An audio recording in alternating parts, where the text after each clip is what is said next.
Welcome to the session on ideation and architecture. Ideation is the third phase of the design thinking process, and it's all about generating ideas. Before we explore ideation in more detail, let's also briefly remember the 5 stages of design thinking: empathize, define, ideate, prototype, and test. It's also important to remember that design thinking is not a strictly linear process, and the insights and outcomes derived from the first 2 stages will guide and inform a productive ideation session. At the stage of ideation, the focus is on the quantity of ideas rather than the quality. The main aim of an ideation session is to uncover and explore new angles and avenues, to think outside the box. For the sake of innovation and creativity, it is essential that the ideation phase be a judgment-free zone. In the ideation phase, you'll explore and come up with as many ideas as possible.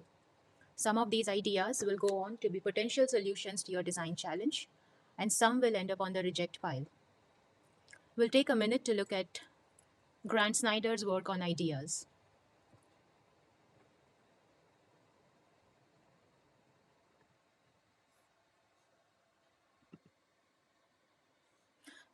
Brainstorming, brainwriting, analogies, mind mapping, challenging assumptions, and Scamper are some of the key ideation techniques.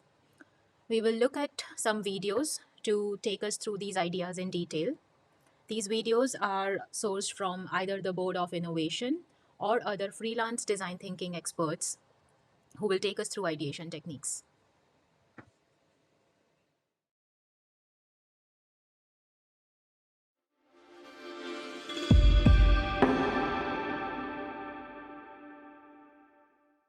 Hi, I'm Claire, an innovation consultant at Board of Innovation, and today we're going to talk about analogy thinking. This is a great tool to use when you're in your solution development phase because it actually pulls from a lot of different existing great solutions and helps transform them into something that could work for you. So we like to say that 80% of great ideas actually come from something that already existed before. So one really good example is actually Velcro. So we all take that for granted now, but it's a pretty great innovation used on shoes and different materials all over. And it was actually created by a guy that really just liked to take walks with his dog, and he would get those burrs from different plants stuck on his dog's fur. And he actually used that to inspire the idea for the hook and eye closure that actually is used in Velcro. So we like to take that same mentality when we think about our analogy thinking. So if I was going to be using this tool, so I would print out my analogy thinking canvas, and I actually would place my how might we at the top. So how might we recreate a saving experience for millennials that's more playful and socially engaging? So say that that is our how might we. What we would do is actually then do a little bit of research into some interesting companies or services that maybe are using a business model that we think we may want to try, or we've seen a lot of success from them. We often hear companies like Airbnb or Uber or Google are really popular to use for analogy thinking, but also look into areas that are maybe interesting in your industry or adjacent industries, or looking at the market actually that you're trying to target. So maybe a company that does really, really well with millennials in this case. Okay, so now you've started to think and brainstorm about some interesting companies to look at. I would say this is a good moment to divide and conquer. If you're with your team, you can actually say that each person takes one example or one company to look a little bit deeper into and learn a little bit more about and present to your team what they've found.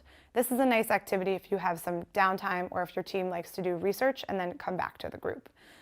Often we like to use some triggers and some cases that we have pre-made, but you may not have pre-made cases in your case. So say we were going to look into some cases. Let's see some examples. So say we have friendsurance, peer-to-peer insurance concept spreading risk among family and relatives. So we put down friendsurance as an example over on the left-hand side. This is where we actually put all of the different companies that we've researched. On the right-hand side, we actually save that for the ideas. So we actually create new ideas based off of what we've seen over on the left. We may look at friendsurance and we actually may find several things about friendsurance that are actually inspiring, and that's great. Then we could add that in additional post-its. Here we have a couple other startups to just trigger us as well. So Darby, providing workout programs, challenges, exercises, and meal plans that are really, really customized. Also, Patients Like Me. So this is an online platform that actually connects patients with similar diseases so that they can really talk to each other and help each other out. It's a really nice service. So say we filled out this whole side and we had some nice sharing moments about these startups. Then our second piece is actually to do a bit of an individual brainstorm, because we love that hybrid brainstorming, so individual first, then sharing with the group, to come up with ideas based on what we've seen from the successful companies on the left. So for example, one idea that we could have, so say we're actually looking at this AI and this actually really customized workouts and programs, we actually want to maybe do predictive AI for custom offers for our saving experience. Okay, also, say we were looking at friendsurance. It's this peer-to-peer insurance concept that actually spreads risk among a group of people. Well, maybe one really good idea could be actually crowdsourcing your savings. So maybe you and your friends are actually saving for a vacation together. And last but not least, say we're looking at Patients Like Me and we're connecting patients with similar chronic diseases. This is actually one of my personal favorite ideas.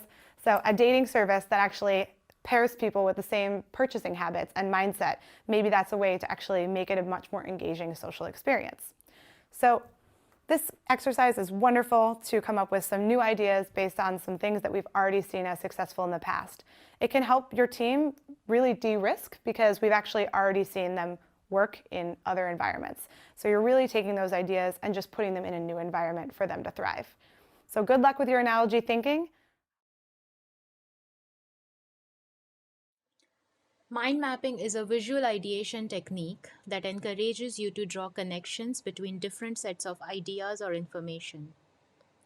You'll start by writing a keyword in the middle of the page, normally which will be related to your problem statement. On the same piece of paper, you will then surround this word with any and all ideas that come to mind.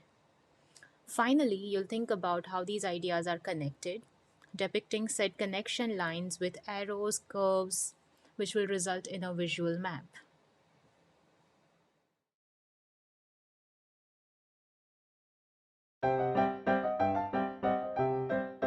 Brainstorming allows for a relaxed and informal approach to problem solving. The goal is to sort through everything so you can pick out the best ideas for your pitch.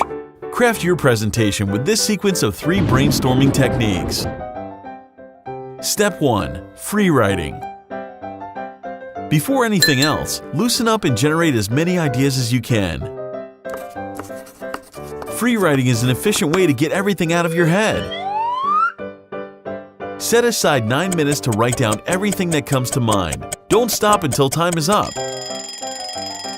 Get all your ideas on the page. Then decide which ones suit your subject.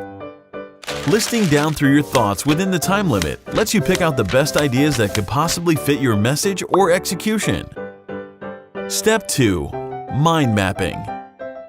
Next, develop creative connections to link your ideas together. Mind mapping is a productive and imaginative way to visualize relationships between your ideas. Start with your central idea in the middle and branch outward, writing all the connections you can think of. Keep branching off with as many connections as you can. Seeing your ideas interconnected allows you to make lateral leaps between concepts, setting your theme and guiding your creative process. Step 3. Outlining. Outlining provides an ordered and efficient way to arrange your ideas in a sequential and logical order. Begin by listing your main topics in Roman numerals. Then fill these out with supporting subtopics listed in capital letters. If necessary, list even more specific points in Arabic numerals. This sets your presentation flow in stone, letting you concentrate on other important points such as your speech delivery or slide content. Brainstorming is a great way to break free and create a pitch that matches your message and goals. Find your way out by following these 3 steps, and you'll be generating new ideas in the blink of an eye.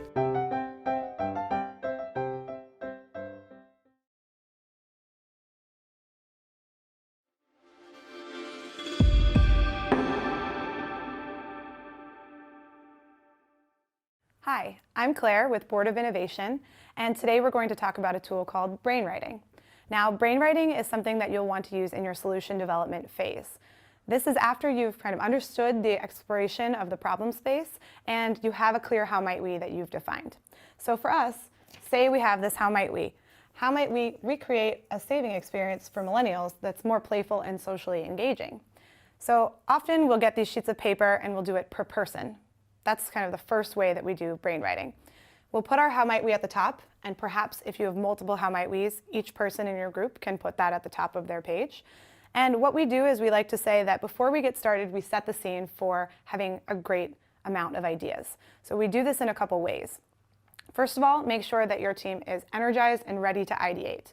Make sure everyone is open and knows that they need to really build on each other's ideas for this activity. It's all about adding on and making things even better and putting new twists on them.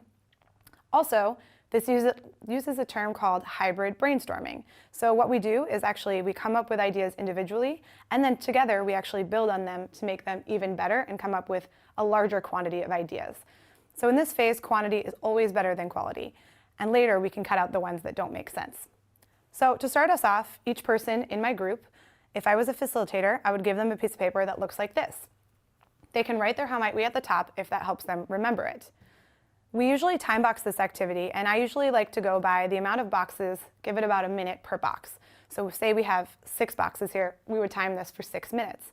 That helps us be a bit more constrained, which actually helps us then be more creative. Think about it like solving a problem under pressure. You always find that you come up with your best ideas last minute, right?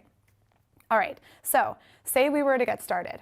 We start the timer, and our first person looks at their page, everyone's looking at their papers, and we all start coming up with our own ideas. So I'm looking at this and I might say, okay, I could potentially create an app maybe. I could also maybe have a branded fitness center that's exclusive for an account holder.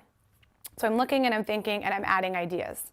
You'll note here that this idea over here is visual, and we always like to encourage visual ideas. That's because one person's interpretation may actually be different and trigger a new and different type of idea coming out of it. So as a facilitator, I would actually then ring the bell after a few minutes, so say after 2 minutes here, and this paper would actually be passed to the next person sitting next to me. So I would receive a paper like this, and maybe I wouldn't know actually what those ideas are. So you're really rotating your papers around the group.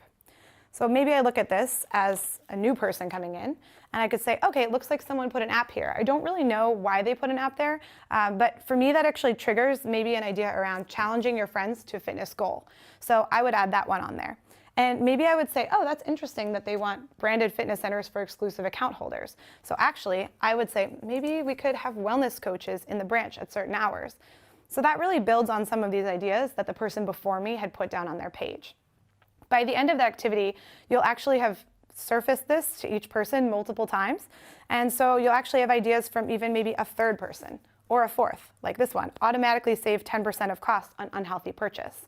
And by the end of the 6 minutes, you'll actually have lots of new ideas that you never would have come up with before if you hadn't been inspired by each other. One other great way to use this tool is actually to print out a huge piece of paper on the wall and just have people start adding to it and actually just adding on to those ideas there. So you can do this either sitting down and passing the paper, or you can do it up and standing. That always gives a little bit more energy to the activity. And in the end, you can actually have a conversation around some of the ideas, fill in what they are, and even trigger more ideas as you're verbalizing them. So it's a really nice and flexible tool to start off your solution development. And I highly recommend it as a beginner.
Whenever we attempt to learn something new, we carry all of our previous beliefs, experiences, assumptions and biases with us. We may believe we have open minds, but how true is this really? Challenging assumptions is a fantastic example of an activity that gives learners a genuine flash of insight into how they learn and change. In this apparently simple jigsaw puzzle, learners move from certainty about how to find the solution to uncertainty and frustration that eventually drives them towards a creative response. There is a need for creative thinking, as it demonstrated. Setting aside everything they think they know about puzzles, they try out new approaches, including those initially rejected as stupid, until they achieve a breakthrough. However, they still need resilience and attention to detail to complete the task. Opportunities exist for collaborative learning. Do teams take them? Individuals respond differently to the task, giving insights into their own motivation and thinking preferences and likely contributions to team problem solving. Some disengage after the initial solution is identified, others persist until the task is achieved. Challenging assumptions is a perfect opening to any training about managing change, innovation, individual differences, and learning to learn. The ideation phase represents a key transitional step from learning about your users and the problem to coming up with solutions. If carried out properly, an ideation session is where innovation thrives. It should help you stumble upon a groundbreaking solution that your users have been missing. In the book Rethinking Design Thinking, Don Norman explains that ideation is crucial in getting us to question the obvious, challenge the norm, and come up with new ideas. I quote, "It is by questioning the obvious that we make great progress. This is where breakthroughs come from. We need to question the obvious to reformulate our beliefs and to redefine existing solutions, approaches, and beliefs." End quote. As a designer, the ideation phase is your safe space in which to come up with novel, perhaps unconventional ideas. It doesn't matter if these ideas turn out to be plausible or not. What's important is that you venture beyond the obvious, already having been done solutions. How would you prepare for an ideation session? The following are the 4 things to keep in mind.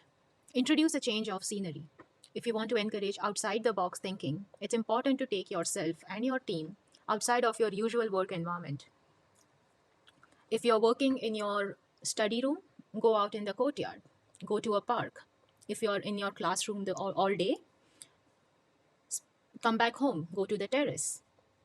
Move away from the usual setting and hold your session somewhere completely new. A new environment introduces new stimuli, which in turn will help trigger fresh ways of thinking. Second, create a relaxed environment. Both distraction from the problem and a relaxed state of mind have been proven to get the creative juices flowing. The best ideation sessions are those where the participants feel at ease. The ideation phase should be a safe space, but you have to remember that most of your teammates will need some coaxing before they feel comfortable sharing their wildest ideas. Have some icebreaker sessions prepared to bring the group together. Play some games, relieve any tension, and get people warmed up. Use what you have learned from the first 2 stages, that is the empathize and define stage. Prepare a list of how might we questions. Ideation is all about generating as many ideas as possible, but it's important to make sure that the process is going in the right direction. The first 2 stages of your design thinking process will help you choose the right direction. The how might we question will break your problem statement down into actionable segments, framing it as an opportunity rather than an obstacle. This form of question suggests that a solution is possible, but doesn't give any hints as to what might the solution be. This way, you will have enough of a focal point to guide your ideas, but plenty of freedom to think laterally. Let us now look at some of the forms of ideation in architecture. It happens in the form of zoning diagrams, or they are called bubble diagrams, where you put down the relationships of certain spaces, their functions, their relationship with each other in the form that you see on your screen. These relationships may be between inside and outside space. It might be between the quality of light. It could also be, whether it is noisy, not noisy, quiet, public, private, how much of movement is needed, what is the movement like.